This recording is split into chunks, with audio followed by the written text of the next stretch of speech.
everybody, and welcome. I'm so glad you're here. Welcome to CodeJoy class today. We are going to be making some really fun and fabulous projects today.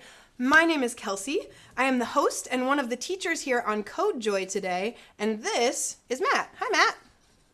Hi, how you doing today? I'm doing great. How are you doing, Matt? I'm doing well. I'm looking forward to answering some questions that are coming in from Facebook and YouTube. That's right. So Matt is our director and producer, and he's also monitoring those little screens over there. So if you have a question or a comment, or you want to make your watching known, if you're live with us on Facebook or YouTube, you can leave a comment there. And even if you're not in our Zoom room with us, you can still participate because Matt's going to be monitoring that and he's going to let us know.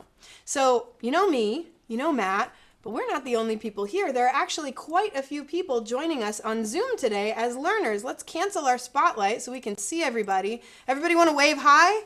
Hi. Look at all these learners. I'd love for a couple of you guys to introduce yourselves. So I'd love for you to say your first name, not your last name and not where you're from, but just your first name, and tell us about a time that you gave somebody flowers or received flowers. Or if you've never given somebody a flower or received a flower, tell us who you would give a flower to. So raise your hand like I taught you to do, and then let's have a couple people introduce themselves. Let's go to Aviva. We're going to spotlight you, Aviva. Can you unmute yourself? My name is Aviva, and when someone at recess picked a bunch of flowers that were on the soccer field and gave them to me. Aw, that's so sweet. How did that make you feel when they gave you flowers? Good. That's so nice. Who else would like to introduce themselves? Tell us your name and a time that you've given or received flowers. Let's go to Lily. Hey Lily, can you unmute yourself? And then you can tell us your name and a time that you've given or received flowers. Go for it. My name is Lily, and one time, my little sister, she just picks up flowers and she gives them to me. How old is your little sister? How old is your little sister? She's turning 4 this year. Right now, she's 3. Aw, that's such a sweet thing. That's so nice. Who else would like to introduce themselves? You can raise your hand like that and say your name and a time that you've given or received flowers. Who else would like to? How about you, Madeline? Let's go up to you. You can unmute yourself and introduce yourself. Hi, my name is Madeline. One time I gave flowers to my brother after he finished a show for theater. Aw, that's so nice. Is he your big brother or your little brother? He's my big brother, so that's so he's older sweet. than me. Yeah. That's great. That's great. That actually reminds me of when I was a kid, I danced. I was in dance from the time I was 3 until into college.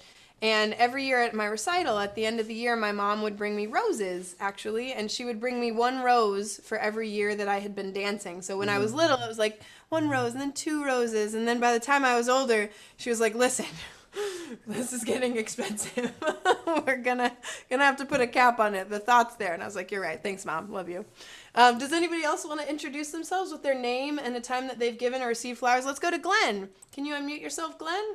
Yeah, actually, I have this solar flower that was given me by my son, and it sits by my window here and dances. That's really fun. I love that. So that one was given to you by your son. Was it for a special occasion? Actually, there's 2 of them. My wife got one and I got one. So the other one's around the house somewhere. But That's cool. And it's solar powered. I love that. Anyone else want to introduce themselves? How about Bridget? We'll go to you, Bridget. Hi, I'm Bridget, and once I gave somebody my favorite bouquet was made out of origami flowers, and it was for the man who invented the ball machine in our tech challenge at the Tech Museum. Oh, that's fun. So you made origami flowers and you gave them to him. Yeah, we posted them. It was for his memorial, so we put them on the ball machine. So That's they great. last forever, hopefully. That's so cool. Well, we have a couple other people that I would like to introduce themselves today. We have a couple other teachers joining us, Renee Tucci and Lindsay Balfour. Renee, would you like to introduce yourself? Tell us what you do, and we'll unmute you as well, because I know you're a little far away from your from your screen. So we're gonna unmute you. There you go. Thank you. Hi, everybody. I'm Renee, and I'm a floral designer, and I'm also a teacher. I teach florists, and I give flowers to people all of the time, and I am constantly touched and moved by the power of flowers and how it really comforts and uplifts people. So keep on picking those wildflowers and giving them. It makes such a difference. Is there a time when you gave someone flowers that like really impacted you, or that really you saw how much it meant to them? Well, just a few weeks ago, when the lockdown was starting, we had some local wholesalers that had flowers they weren't going to be able to sell. So they gave them to me, and I was fortunate enough to give them to all the folks at a nursing home who are pretty isolated right now. So it really made them very happy. And the newspaper wrote about it, and it was just a really good, heart fuzzy thing. Yeah, warm fuzzies. That sounds really great. Well, I'm so excited to have you here today, Renee, because you are a flower designer. So you know so much about flowers and about how to put them together and do cool things with them. And you're going to be making some things with flowers while we make our own flowers today, right? Yes, I am. I have a few projects that I'm going to work on while Lindsay's also working with you and your projects. And Cool. so we'll have a few things to look at by the time this is all over. That sounds great. Well, we'll check in with you again soon. And how about you, Lindsay? Would you like to introduce yourself as well? Of course. So my name is Lindsay. I'm a paper engineer and a paper artist. I also am based in Stockholm, Sweden.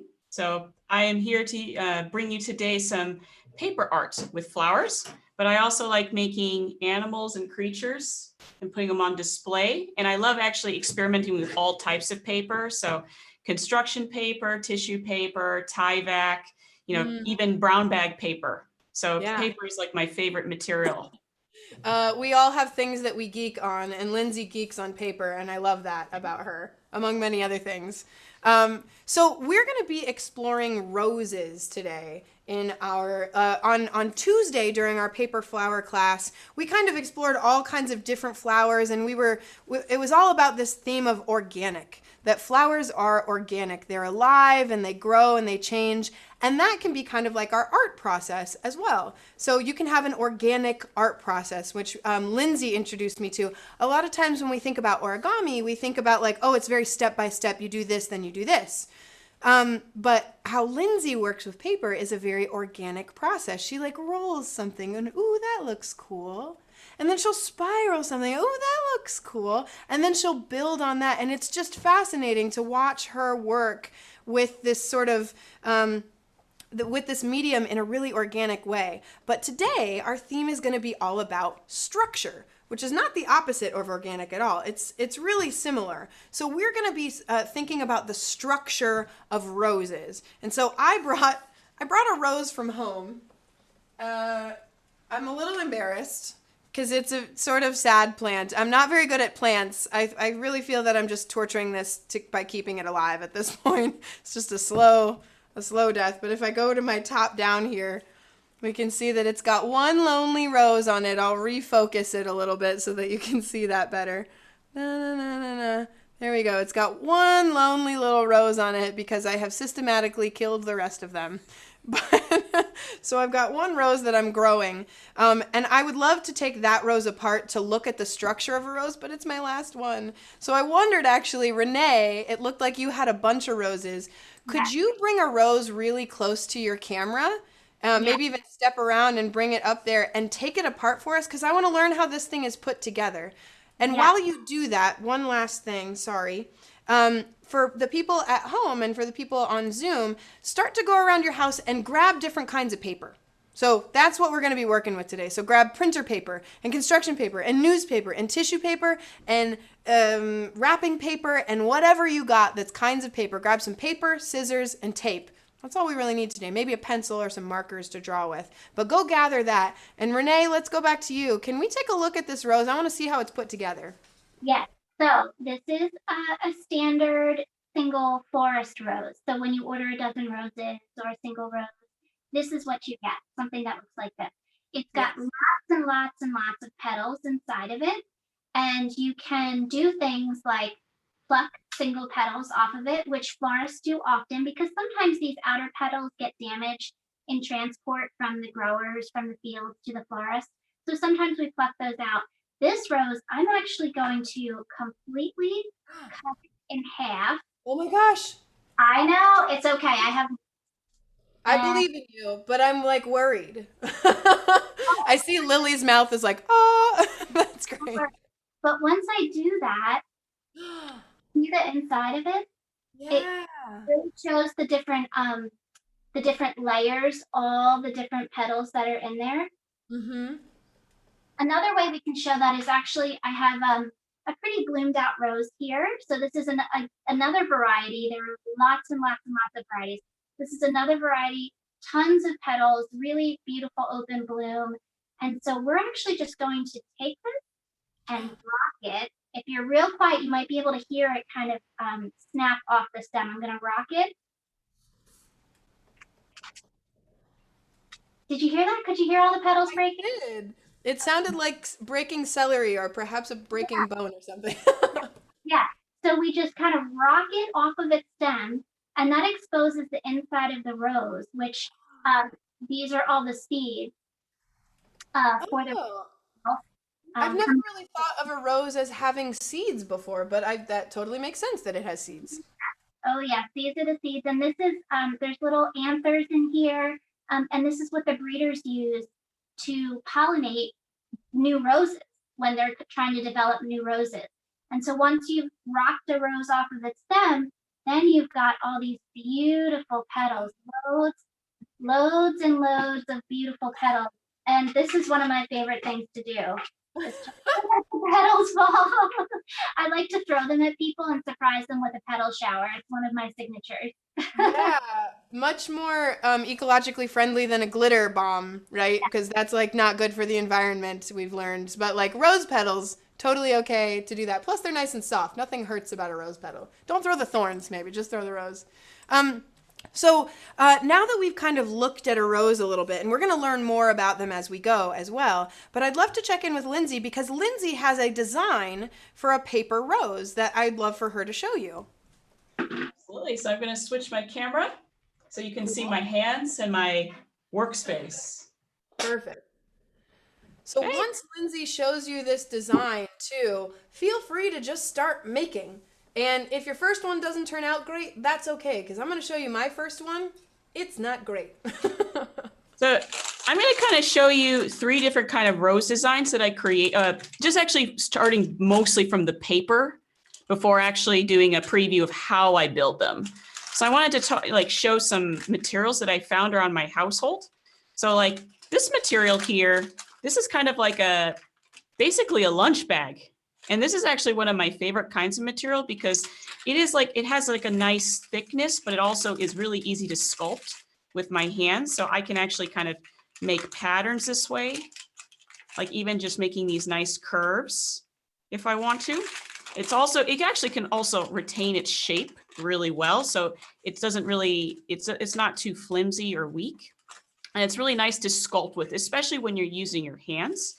And this is like one of the roses that I made earlier today where I used some of this like paper, I'm going to call it lunch bag paper because I actually don't know the official name of this, but brown bag paper seems to be more friendly.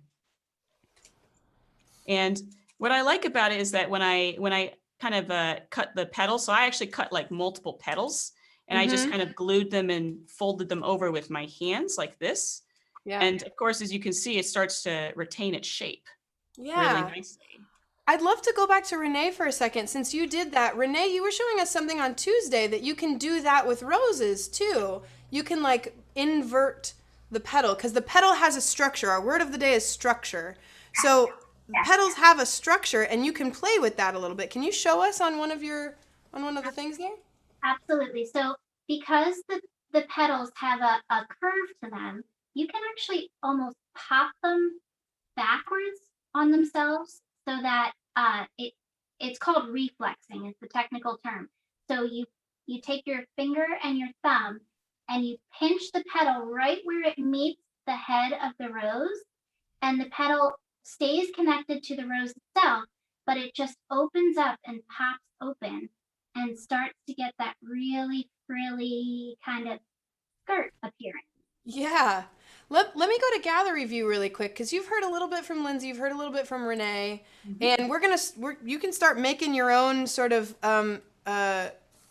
paper flower from here. Lindsay showed you one way, which was she just cut a bunch of individual petals, so you could start by doing that. But do you guys have questions for Lindsay or Renee right now about a flower or about how Lindsay maybe made a different thing that you see there? It looks like Larkin has a question. Let's go down to you, Larkin. Well, can you guys unmute yourself? Perfect. What's your question? How do you really stay? How do they really stay? How do are you talking about the rose petals? Yeah. Oh, that's a good question. How do the rose petals really stay like that, Renee? Why don't they just spring back up to where they were before? Well, because the petals are made, let me just pluck one of these off here. They're made, can you see that? It's a sort of a cup shape. Yeah. So it has a really great indentation. So it just kind of pops back on itself and it doesn't feel the need to reverse. Just one of Mother Nature's things. Cool things. Well, let me show you one thing that I learned about structure as I was making my roses. So Lindsay had sent me a design, a really cool spirally design for a rose, which I'd love it if you could show that one next, Lindsay. I'm going to focus my camera here. There we go. Da, da, da, da. So actually, do you have that one handy, Lindsay? Can you show us that spiral design? You had that drawn out somewhere. Yeah. Let's take a look at that. Yeah. So, what I wanted to do with this design was, so I know it can be kind of hard to draw individual petals and then stick them on. Yeah. And the way I kind of viewed a rose is that, they're overlapping in the petals. So like in the petals, they kind of overlap. And what I thought with this spiral design is that I can actually have a cut one up right now that I can show you with my hands. So I can actually start to fold the paper over like this and just kind of make a roll. So you see like these two gaps in the gap in the petals. So all I do is try to match one of the petals in the roll that goes in between. See, now that's really smart. Let me show you how my design turned out, because you sent me that design and I was like, oh, cool, easy. This was my first version of a rose today, friends. It didn't turn out great. It doesn't look much like a rose, and even from the top, still doesn't look like a rose. So I cut that same design that Lindsay had out of tissue paper, and I was thinking about the design, but I wasn't thinking about the structure of the petals. What Renee just showed you is the structure, like how that petal is shaped and how it holds its form. And so when I went from my first version to my second version, I thought a lot more about structure in this one. So I was looking at these outer petals, and I took something that Lindsay taught us how to do on Tuesday, which was, what did you call that, Lindsay? When you press into something and you... Scoring. Scoring, thank you. So you might be able to see where I kind of scored it a little bit, and I made that little bell at the bottom of the rose petal that Renee was showing us, that little curve. So I curved these up, and then I also started curling the petals in, and I curled the tops of them out, curled them in and curled them out. And so I made this outer layer out of construction paper, and I actually kept it all connected and just punched a hole in the middle. And then I took the spiraling design that Lindsay did of rolling things in on itself. And the thing that I didn't do here is I rolled the tissue paper just flat. And I didn't do anything else fun to it. If I untape it here, you can see that it's that exact same design, but I just left it be flat. And so it didn't really do anything. It didn't have any movement because it's just tissue paper, it's really thin. So it's that same design of like, there's a petal and then the connecting stuff. There's a petal and then the connecting stuff. It's that same design, but I let the paper be flat. So when I made this other version, I crunched the paper up before I spiraled it. And I didn't even cut any petals out of this. I just took a big old piece of tissue paper and I crunched it up, and then kind of flattened it out again. And then I spiraled it through. And oh my gosh, I like how this turned out so much more because I gave the paper some shape before I started trying to roll it up. So I gave the petals some structure before I tried to do that. Let's check in with Lindsay. Looks like you're cutting something out there, Lindsay. Oh, Yeah, look, you already cut that one out. Yeah, I have double the fun here. And actually, Renee, I actually might pull you in because I have questions about like the types of petals because actually doing some research with roses, this is like, a type of petal that I created, but I would love to get your input, like if I should improve the petals a little bit for maybe a certain kind of rose that I should follow, or should I make them like a little bit pointed? Because I did see that some were very, like this one's like a lot more rounded, but I guess it does have a bit of a point. Could you give me some pointers, quite literally on the points here? So first of all, your paper roses and flowers are spectacular, and I don't think you should change a thing. But if you want to expand upon your rose collection, you might want to actually, on the edge, instead of keeping it smooth, maybe make it a tiny bit almost tattered, similar to like a jagged leaf edge or something like that. You may find it looks more like a garden rose when you do that. So I showed earlier, this is like a standard rose that you get from a florist when you order a dozen roses. But they also have roses called garden roses, which have even more petals, massive amounts of petals, beautiful fragrance. They often have a shorter stem, but their petals are a little more jagged around the edge. So maybe try that, Lindsay. Okay, so I'm actually going to draw with my pen now and start making a little bit of this jagged edges. Yeah. Something like this, right? That's what I'm thinking. I mean, let's give it a shot, right? Yeah, let's Yeah, try it. that's what I just drew on mine here too. So I just, my original design, I had these sort of, I've been calling it like a Taj Mahal shape. I'm sure there's a more technical term for that, but pointing at the top, sort of bell-shaped underneath there. But based on Renee's advice, there, I'm giving my next one, I give it this like center portion here.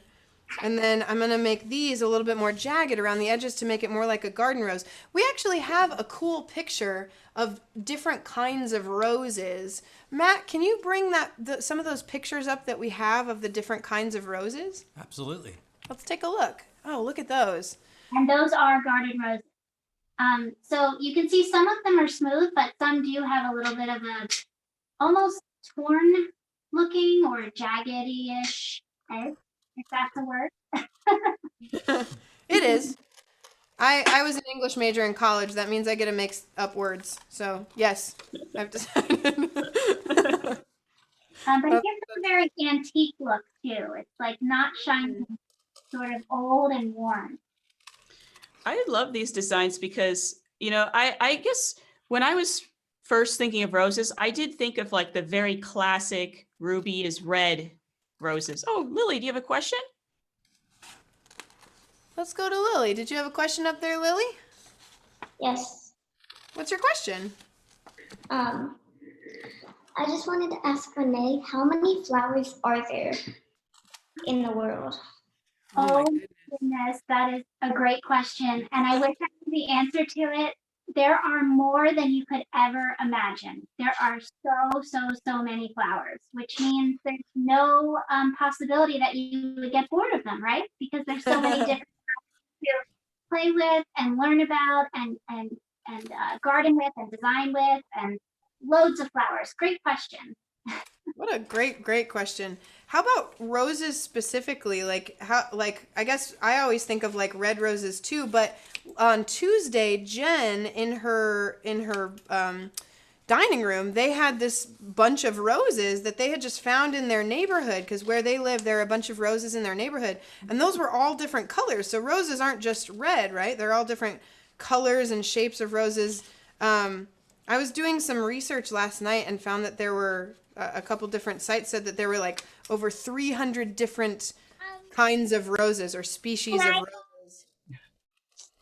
Actually, that number sounds low to me, to be honest with you. It seems like there might be many more. But okay.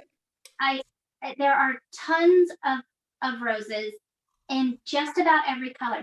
The only color that roses do not come in naturally, I should say colors, are blue and black. Although they're getting very close to breeding a black rose. I've seen one that's just about black, but it still has a tint of red to it.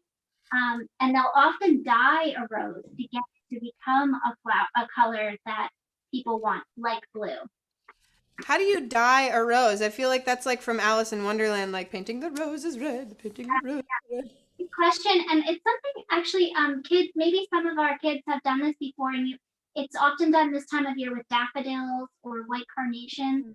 You just take the stem and you give it a fresh cut, put it in a cup with a little bit of water and some food coloring, and within a day or two, you'll see that the flower actually changes color.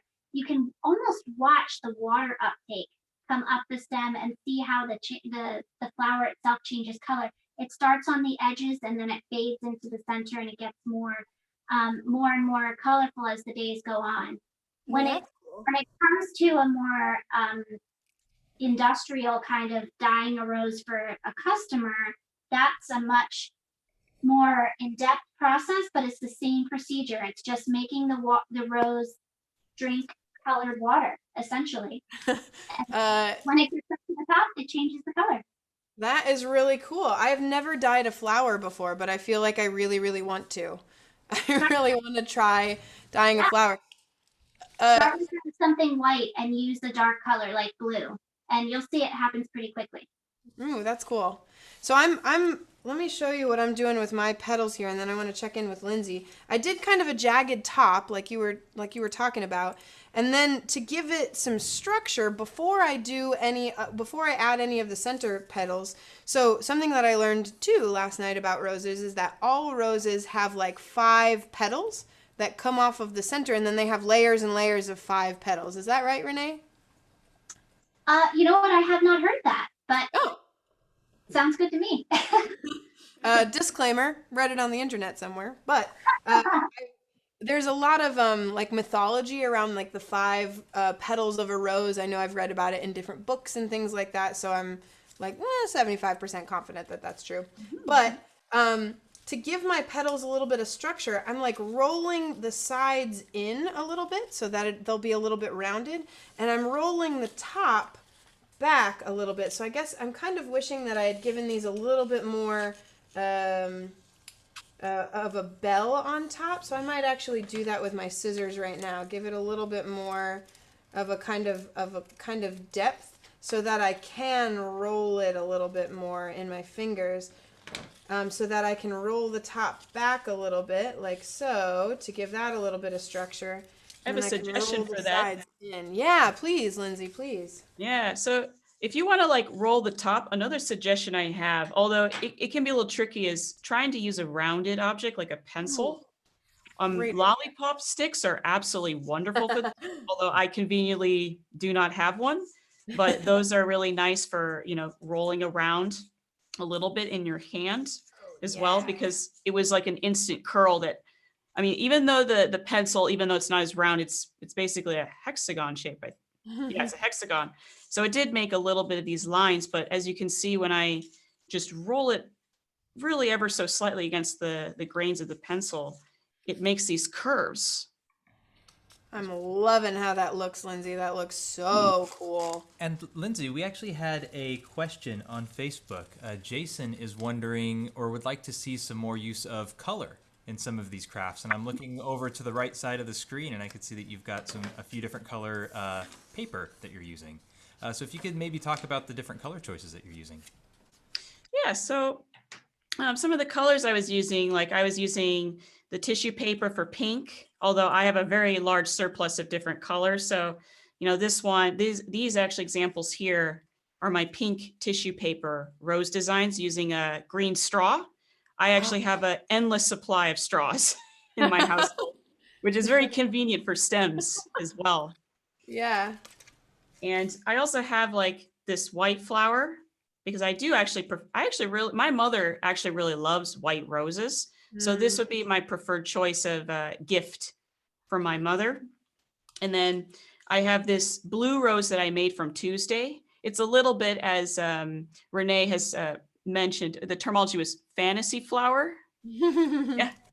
The fantasy flower, I was kind of combining different types of different plants. Like these are very tropical leaves that I made into a rose leaf. So this is clearly not a real inspired flower, but you know, this is my blue rose that is also fantasy because the color blue rose does not exist. Yeah. That's what we get to do as makers, though. We get to make the world we want to see. Actually, I want to check in on Renee because it looks like you finished one. Did you already finish one arrangement and you're on your second one? Yeah, and I'm actually just about done my second. But before I tell you about that, I just wanted to mention, because we're talking about structure here today, the structure that I am using to get my roses to stay where I want them is something called flower foam. So this is really popular, and it's what's used in design. So that's what I have inside of my pot is the flower foam. And it's like a spongy, squishy material. And the stems, let me just grab on here. The stems, well, first you soak the foam so that it's filled with water. And the stems just press right into the foam, and they stay exactly where I want them. So they don't fall to one side or another. And that's how I'm able to get a shape design. And then the rose or the flower, whatever you're using, drinks from the oasis for many, many days. So that's how the flowers stay alive, and that's the structure that I've used here. I always wondered about how florists got the flowers to stay in there and not move. I thought it was magic. Well, there's a few different ways, but that's, I think, the easiest and the most popular. But Yeah. yes, I do have two arrangements that are just about done here. And I wanted to make them, it's great that you brought in your rose plant to show us today. I love that little bloom that you had left. One little bloom. I know. I figured out I was killing it by exposing it to, it needed a lot of sunlight, but I put it in my windowsill, and the windowsill that I put it in was a very dark color. And it was actually heating up the pot, so I was sort of like baking my rose roots, and they didn't like that. So all my leaves turned yellow and then brown, and I was a little bit panicky. And but when I moved it out of that windowsill and into a different place that had a lighter color around it, that worked a lot better. And it seems like it's in recovery. Good. Yeah, plant science can be really overwhelming. There's a lot of life to deal with, but it can be really fun and really rewarding. So I wanted to make these two arrangements to look sort of like a rose plant, except we're using the fresh roses, the cut roses instead. So I have some really simple terracotta pots, which you probably have in your garden. And these have just been hit with a little bit of spray paint. So I've got a light pink version here and a darker pink version here. I do have a layer on the inside, a sort of plastic container holding all the water in. But I put all my roses in this one. Now, do you guys notice the difference between these roses and these roses? These are miniature. So these roses actually come lots of blooms on each stem, as opposed to our regular rose, which just has one bloom on its stem. So that's the difference between the roses I used here today. And then just to cover the bottom part where you will often see soil in a real plant, I've actually used some rocks, some kind of crystal-like gems, which you guys might have some of these laying around, or maybe you have like some cool river rocks in your garden or something like that. So that can kind of finish our base on this one. And then my second one, I plan to finish the base with one of Mom's favorite things, I'm guessing, coffee beans. Ah. So, Mom loves coffee, right? So I'm actually going to pour this right onto the foam where the rose is meeting it, just to kind of finish the top. And trust me, it smells really good in here. Does the coffee hurt the flower? No, Like, does no, the coffee? Okay. no. Cool. You know, we're living with a limited lifespan as it is. Once we start working with the cut flowers, they should last about a week in an arrangement. So this is not going to cause your rose to perish any sooner. It's just sort of a finishing touch, like a ribbon, a bow, you know, making it. Yeah, that's great. So Lindsay, I took your advice and I did some rolling of my petals, and I love how they are turning out. I rolled the sides of them in, and I was using a pencil, but it was giving me these weird, pencil lines that I didn't like. So I started using my Sharpie instead. So I rolled the sides in and I rolled the tops out, and just like looking at that from the bottom, that really is starting to look like an actual flower. And then for my first rose that I liked so much, I used tissue paper inside because I had yellow construction paper and yellow tissue paper. But I don't have any purple construction paper, so I'm trying something new on the inside. I'm going to kind of use your spiral design, but I'm going to cut something wavy like this out and then crumple it up and then spiral it around, and we're going to see how that turns out. I don't know. We're going to find out. That's part of the paper folding process. You kind of experiment and see how it turns out. I mean, as Bob Ross said, happy little accidents. Yes. Happy little trees and accidents. Happy little things. So you had talked before. I'm a little worried about what I'm about to do. I need your advice because I started doing it anyway. I'm not worried. I'm interested in your thoughts on what I'm about to do and if it's a good idea or not. So something I really liked about what I did with my tissue paper here is I crumpled it before I put it in there, and that gave it some more structure. It gave it some more. It wasn't flat anymore. It gave texture and volume. We all like volume in our things, right? So I was gonna do that with my construction paper, but the construction paper is thicker, and something you said Tuesday is making me worried. You said that paper kind of has a memory. Yes, it does. Can you talk about what you mean when you say paper has a memory? Yeah. So maybe I'll show actually an example as I speak. Yes, so, please. You know, when you are like working with paper, if I sit and fold it like this, make a corner, a crease, and even if no matter how much I try to unfold it, you can see that there's a crease here. So it's still there. And that's what it means by paper has a memory, that now you have left this crease here, and now the paper will always remember that it's there. So it will still naturally make this fold.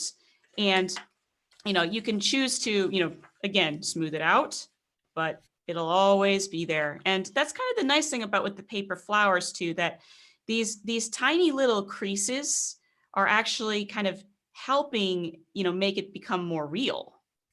Like adding the vein structures, a little bit of curvature. And of course, like paper doesn't have, even if you just curve it like this, like, make the petals smoothed out, but not actually having a hard crease, that's also another type of memory. That doesn't have to be a very obvious crease. So I gave my paper a little bit, I'm hoping I'm giving it a good memory. Positive memory here.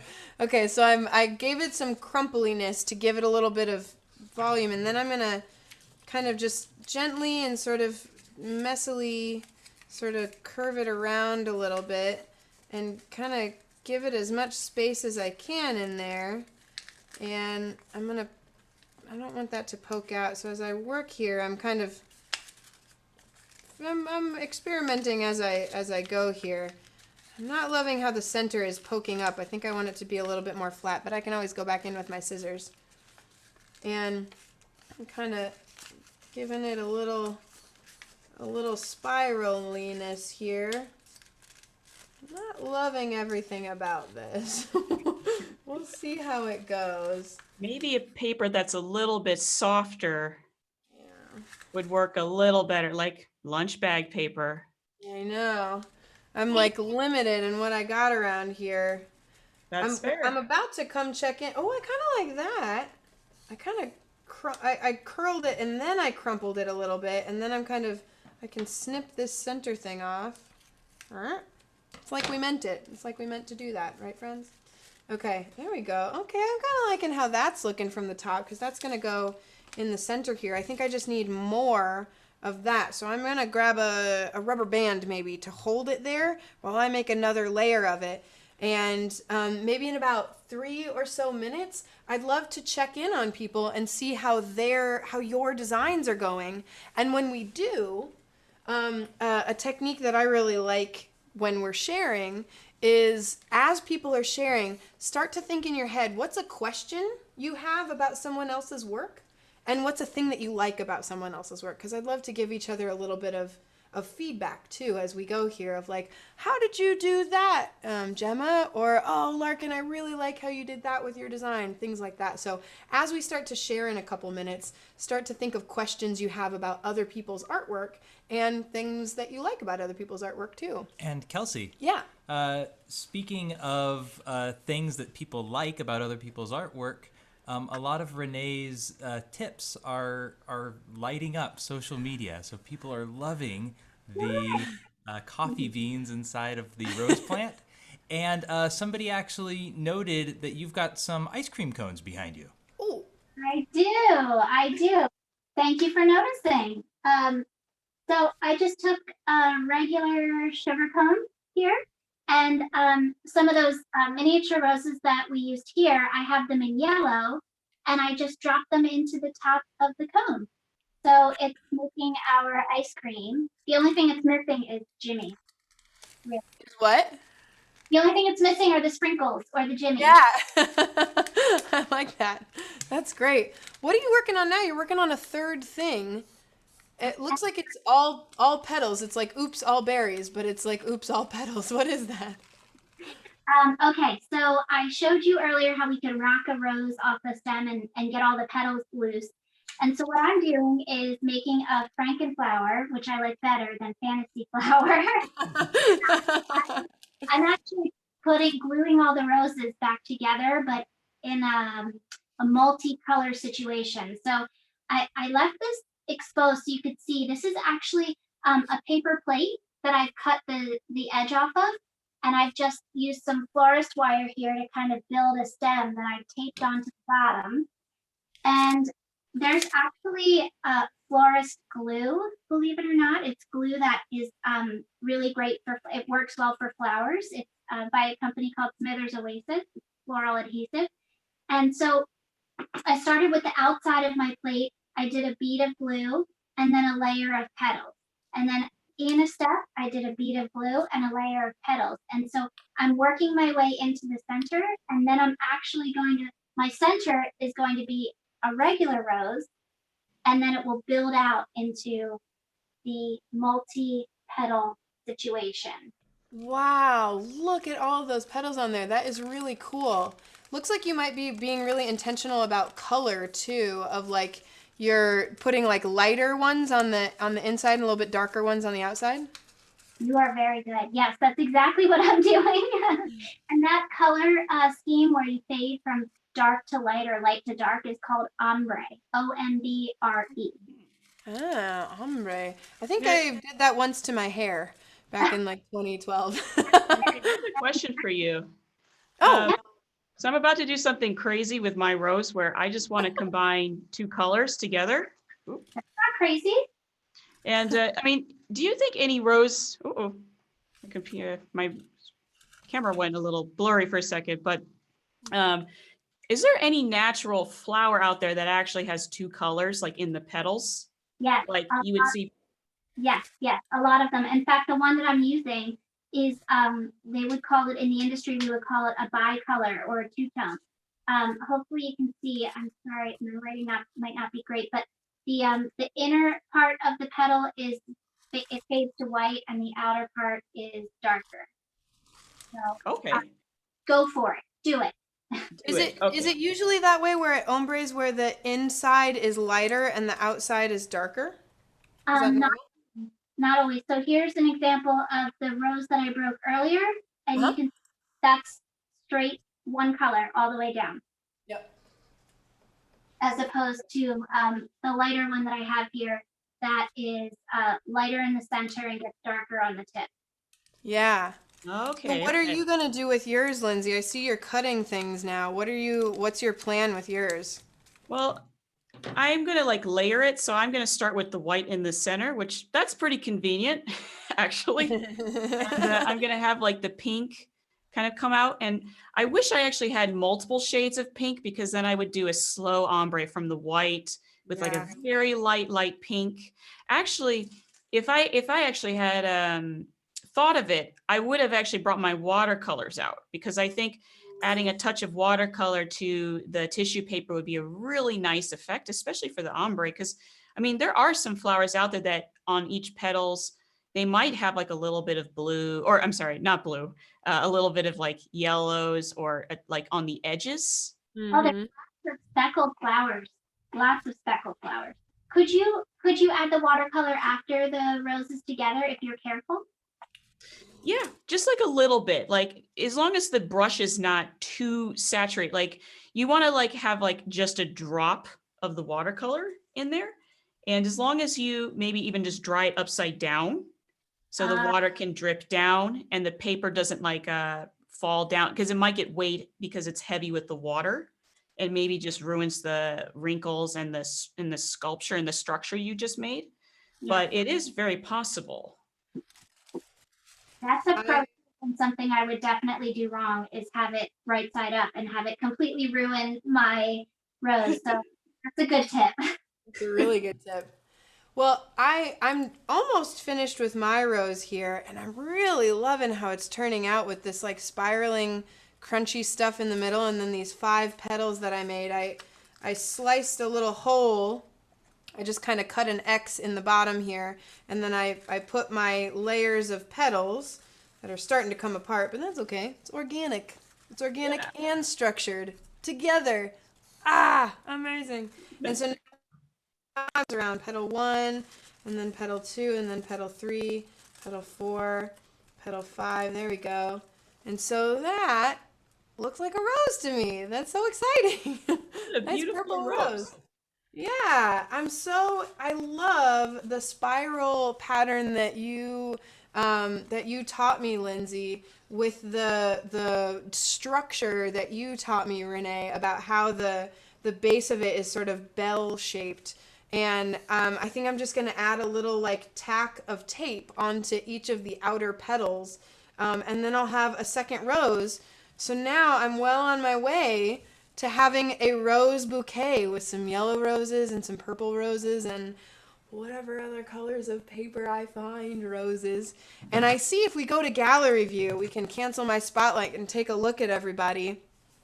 I see that you guys are all still working really hard, but I'd love for us to go around and just share what you've got so far. And you can raise your hand like this, and we'll kind of see what you're working on.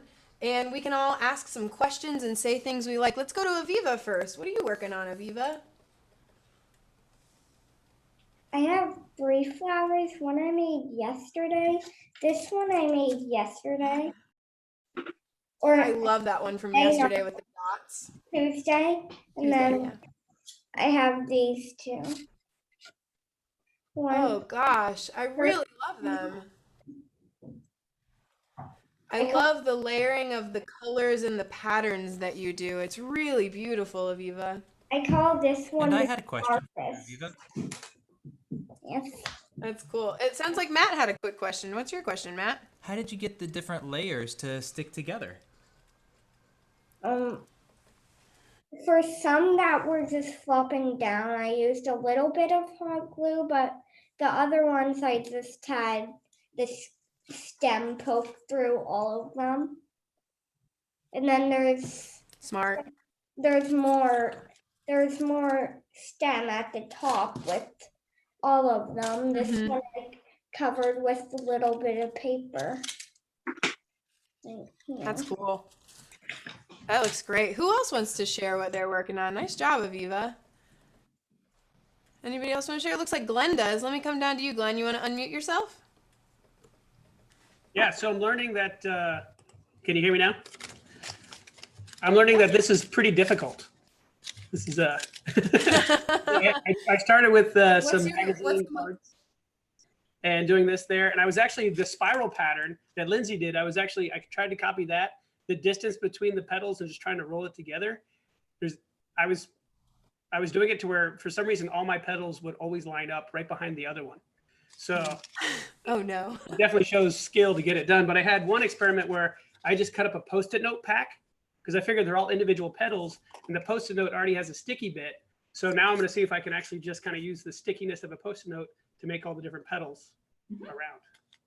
Oh, what a great idea, Glenn. So instead of using tape or other glue, you're cutting petals out of sticky notes and using the sticky part to stick them together. Yeah, and then also you can cut your petal shape kind of through like 5 or 10 of them, and then you can, make them smaller or bigger and work your way around.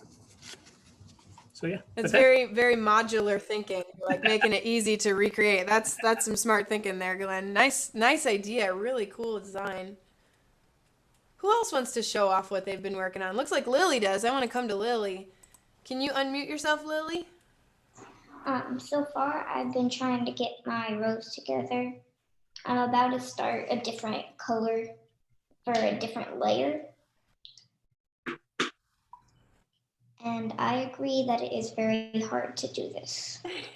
It definitely takes some experimenting. Your first one doesn't. My first one, I can't speak for anybody else, but my first one did not turn out how I was looking at it. But my question for you is, so you're about to use a lighter color of blue. Are you going to put that on the same flower or on a different flower? Same color. Same flower? Cool. Yes, same flower. I'm excited. Yeah. I'm excited to see how that turns out. That'll be really fun to see. Who else wants to share what they've been working on? Anybody else want to? Yeah? Let's look at you, Kenji. What you got? Yeah, so I also had some challenges. No, oh no, I set my dog off. I apologize. Shh, it's okay. That's okay. Dogs are allowed in Zoom class. No. Nobody's allergies will object. Well, so I really wanted to try to reuse all the packing material I've been getting from Amazon these days. But then I realized that this doesn't have quite the same properties as that paper. And I also had scaled my petals inappropriately the first time. They were nearly twice this large, so the spacing I thought made sense until I tried to roll it up, and then the petals weren't staggered. So I switched over to this foam. And then when I was gluing the petals on, I realized even on the low glue setting, this would just straight up melt the styrofoam. So it was a good experiment. Yeah. I love how that foam looks, though. It looks glittery. Yeah. I love the glitteriness of that foam in the light. Like it's very Cinderella. I'm a huge fan. Madeline, can we come check in with you up there? I know you're still working, but just kind of show us where you are in your process. Can you unmute yourself too? It started out okay, and then it didn't. So this is what I'm currently at right now. I think that's phenomenal. Thank you. I started just having like construction paper. And then when that fell apart, I started using tissue paper as well. So this is what we're at right now. I love all the different textures in there and how it's like, it does feel really organic. Like it looks like, I don't know, it looks like a rose on like the Avatar world or something. I'm alienish flower. So Thank you. Thanks for sharing your process with us. Yeah. How about for anybody else? Does anyone have any questions or things that they like about other people's projects? How about you, Larkin and Jen, down in the bottom there? What questions or comments would you like to make about other people's work? So I also appreciated that everyone said that it looked kind of easy from Lindsay's spiral pattern, but it was actually quite difficult. And I had the same problem. Sorry, Larkin's just shut the curtain, so it's a bit dark in here now. But in the that's all right. Kind of okay. Larkin, could you open the curtains again? But the center of my rose kept coming out. But we were inspired. Yeah. But this seemed kind of normal because we were inspired. Larkin, please, I can't. There's no light. Larkin went outside while we were doing this, and I just wanted to show this. So this rose. Here, hold on. Let's get a little more light on the subject. Yeah. So this rose, these are little tea roses, which we saw some pictures of. And I just wanted to show the contrast between the new rose and the one that's a little bit older. And it's so intense. These turn into these in a matter of days. Wow. So tight. So I thought that was Thank kind you of, for showing us that too. but it's So really the fact much that more And complex. I wanted to tell you that Oh. you're gonna have black bean soup for dinner.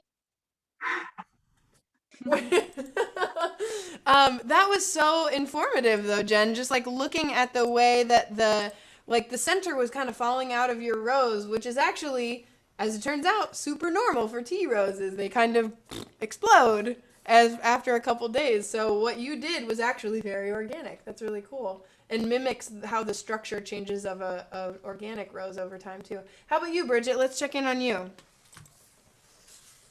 My rose itself needs a little work. I'm still playing with it and opening all the flowers, but I wanted to try the double color, and I was inspired by Lindsay's rose and Renee's ice cream cone. And actually, Larkin and I were talking in chat how he said it just needed sprinkles. Well, we made paper confetti sprinkles to go on top. Of course you did. Bridget is such a problem solver. I love it so very much. Well, we're almost at the end of our time today. So I wanted to tell you guys how if you wanted to join our Zoom meeting and you haven't yet, how you could join for next time.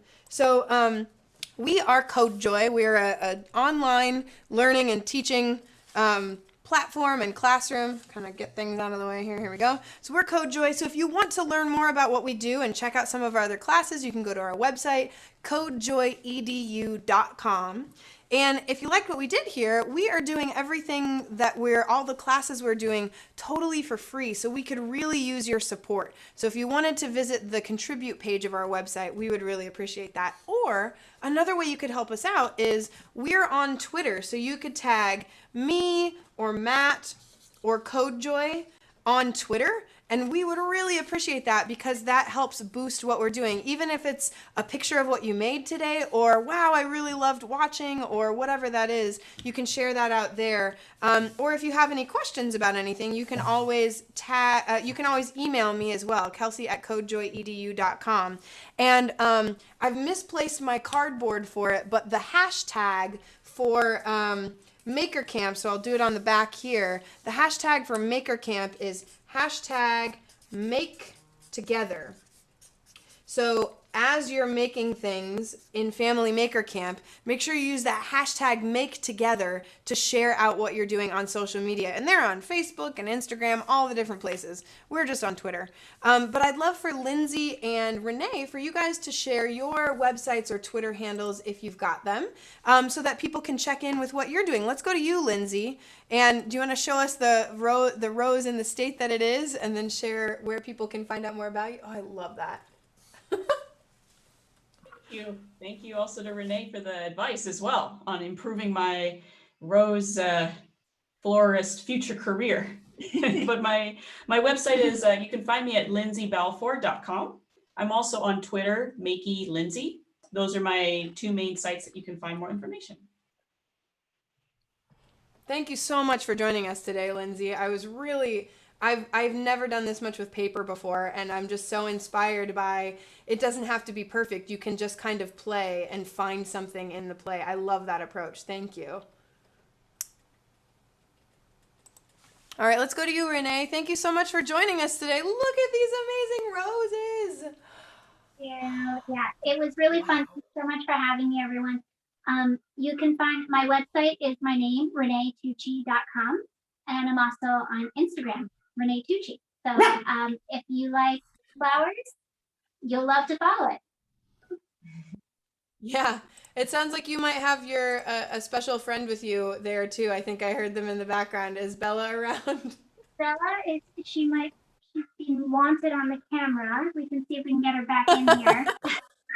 Her handler is trying to keep her quiet, but well, if you follow Renee on Instagram, she has the there she is. She has the cutest puppy. And Bella often makes an appearance in her videos. Well, thank you all so much for joining us today. Thank you so much to Family Maker Camp for having us. We can't wait to do some more activities with you next week. Just as a quick preview, CodeJoy is going to be doing some activities next week with socio-emotional learning. We're going to learn some breathing techniques and make a robot to help us do some breathing techniques. We're going to do that together. And then we're also going to do something with horses next week. So I can't wait for you to join us next week. And if you want to join the Zoom class, make sure you check out our website. We post our classes on Saturday nights, so you can check that out on Sunday morning, or you could sign up for our newsletter and we'd let you know about it, so you could kind of have first crack at signing up for our classes. So thank you all so much to everyone for joining us, and great making, everybody. I'm so impressed with the flowers you guys made. Stay curious. Bye.